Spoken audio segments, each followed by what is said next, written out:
أعوذ بالله من الشيطان الرجيم.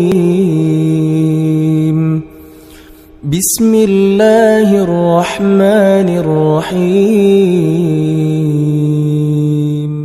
الحمد لله الذي أنزل على عبده الكتاب ولم يجعل له عوجا قيما لينذر بأسا شديدا من لدنه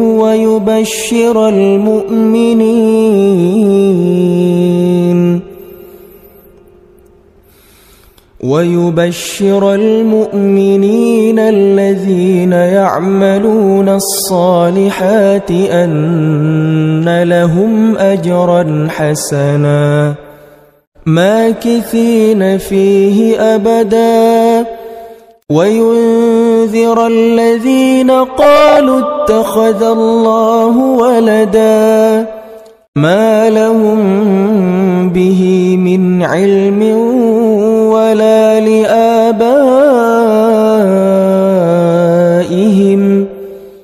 كبرت كلمة تخرج من أفواههم إن يقولون إلا كذبا